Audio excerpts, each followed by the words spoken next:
Imagine ser forçado a abandonar tudo o que você é, sua identidade, sua liberdade, sua própria humanidade, por capricho de um tirano. Agora, imagine viver essa realidade em plena Roma antiga, uma das sociedades mais poderosas e implacáveis da história. E se eu te dissesse que um jovem foi castrado e transformado em imperatriz pelo imperador Nero? Sim, um homem que, contra sua vontade, foi submetido a uma das histórias mais bizarras e trágicas que Roma já viu. Como alguém se torna parte de um dos capítulos mais perturbadores da história do Império Romano? Por que Nero fez isso? E como um escravo se tornou a sombra de uma mulher morta? Essas são as perguntas que vamos explorar hoje. A história de Esporo, o jovem que, sem escolha, viveu o auge da crueldade humana. Você está no Império, História de Roma.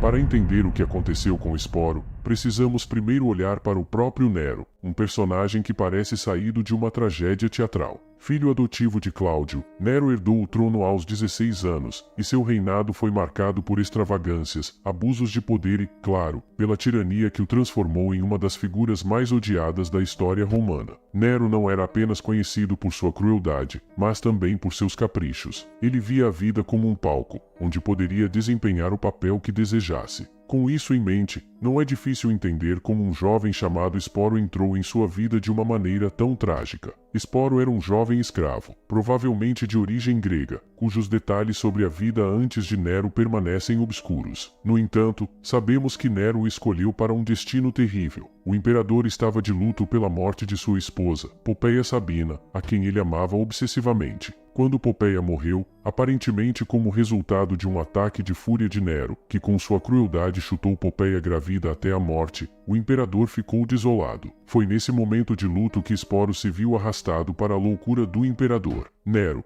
incapaz de aceitar a perda de Popeia, resolveu encontrar um substituto. Esporo, com sua aparência delicada e jovem, pois achava que Esporo tinha uma aparência semelhante a Popeia que chamou a atenção de Nero. O imperador ordenou que Esporo fosse castrado, um ato violento e cruel, para que ele pudesse desempenhar o papel de sua falecida esposa. Agora, imagine a dor física e psicológica que Esporo deve ter sentido ao ser transformado em algo que ele nunca pediu para ser. Ele foi forçado a abandonar sua própria identidade, aos olhos de Nero, tornar-se uma espécie de versão viva de Popeia. E aqui está o que torna essa história ainda mais perturbadora. Nero não apenas tratava Esporo como uma mulher, mas o apresentou publicamente como sua esposa. Ele organizou uma cerimônia de casamento formal, onde Esporo foi vestido como uma noiva romana, com todas as honras reservadas a uma imperatriz. Esse casamento simbólico não foi um segredo. Ele foi anunciado e celebrado como qualquer outra união imperial. As elites romanas, acostumadas aos excessos e excentricidades de Nero, presenciaram essa união com espanto, mas também com medo, pois todos sabiam que contrariar Nero significava o risco de morte. Mas o que Esporo sentia sobre tudo isso? Há poucas informações diretas sobre seus pensamentos ou emoções, mas podemos imaginar o horror e o desespero de ser forçado a viver essa mentira. Esporo, sem poder ou posição própria, foi transformado em uma marionete na peça trágica de Nero. Ele foi usado como um substituto, como uma representação viva do amor distorcido de Nero por Popeia. A crueldade disso é impressionante. No entanto, Esporo, apesar de todo o sofrimento, permaneceu ao lado de Nero durante um dos períodos mais turbulentos da história de Roma. Em 68 d.C., a situação política de Nero começou a desmoronar. Revoltas surgiam de todos os lados, e o Senado romano o declarou inimigo público. Vendo que seu fim estava próximo, Nero decidiu tirar a própria vida. E aqui, mais uma vez, Esporo aparece, dessa vez em uma cena igualmente trágica. Segundo os relatos históricos, foi Esporo quem estava ao lado de Nero em seus momentos finais, e o imperador teria pedido que ele o ajudasse a cometer suicídio, algo que Esporo não conseguiu fazer. No fim, Nero precisou de ajuda de outro servo para acabar com sua vida.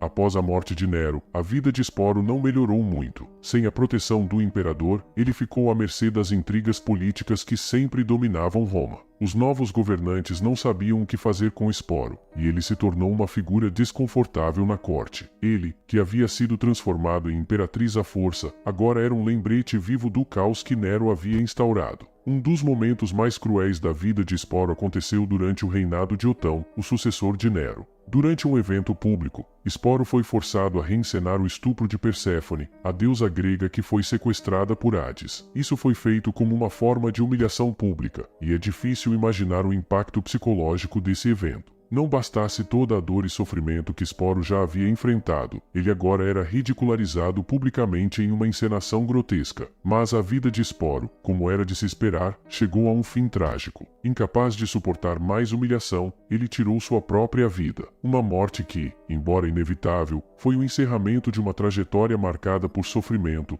exploração e um destino cruel, imposto por alguém que abusou de seu poder ao extremo. O destino de Sporo nos lembra até que ponto a tirania pode transformar vidas de maneira irreversível. Ele foi uma vítima de um dos períodos mais sombrios da história de Roma, alguém cuja vida foi usada como peça de um jogo macabro. O que é fascinante e triste na história de Sporo é como ela revela a vulnerabilidade humana frente ao poder absoluto. Roma, apesar de sua grandiosidade e força militar, era um lugar onde vidas individuais podiam ser destruídas por caprichos de uma única pessoa. Nero, com todo o seu poder, escolheu alguém para representar suas próprias frustrações e angústias, sem se importar com as consequências para aquela vida. Sporo foi o reflexo de um império em decadência, um império que permitia que seus líderes abusassem de seus súditos sem limites, e assim, a história de Sporo nos ensina algo importante sobre a natureza do poder. Quando concentrado nas mãos erradas, o poder não só corrompe quem o detém, mas destrói aqueles que estão ao seu redor. Sporo não teve escolha, ele foi uma vítima do sistema. Sua história é uma lição para todas as épocas. O poder absoluto, quando exercido sem controle, pode transformar vidas em tragédias. O nome de Sporo pode não ser amplamente conhecido, mas ele representa as vítimas silenciosas da história, aquelas cujas vidas foram moldadas e destruídas por forças além de seu controle. Hoje, Sporo é lembrado mais como uma curiosidade, uma nota de rodapé em meio às extravagâncias de Nero. Mas, olhando mais de perto, sua história é um lembrete poderoso de até onde a crueldade humana pode chegar. Ele foi forçado a abandonar sua própria identidade, foi transformado em algo que ele nunca pediu para ser, e no fim, foi descartado como se sua vida não tivesse valor. Se existe algo que podemos tirar dessa história, é a reflexão sobre o valor da individualidade e da liberdade. Sporo não teve o direito de decidir quem ele era ou como queria viver sua vida. Ele foi uma vítima do desejo distorcido de outra pessoa, e sua história serve como um alerta. O poder de decidir quem somos e como queremos viver deve ser protegido a todo custo, pois quando esse direito é retirado, vidas são devastadas. O fim trágico de Sporo também nos faz pensar sobre como a história tende a esquecer essas figuras. Ele, que foi transformado em imperatriz à força, desapareceu das páginas da história sem grande alarde. E isso nos faz pensar, quantas outras vidas foram destruídas pelas mãos de tiranos e jamais serão lembradas. A história de Sporo é uma entre tantas que nunca veremos nos livros, mas que carrega uma importância imensa ao nos mostrar o lado mais cruel do poder humano. História triste e dramática deste jovem. Se gostaram do vídeo, não deixe de se inscrever e deixar seu like. Vou deixar no card, o ditador mais cruel de Roma. Está imperdível esse vídeo. Muito obrigado por estar até aqui. Até o próximo vídeo, até mais.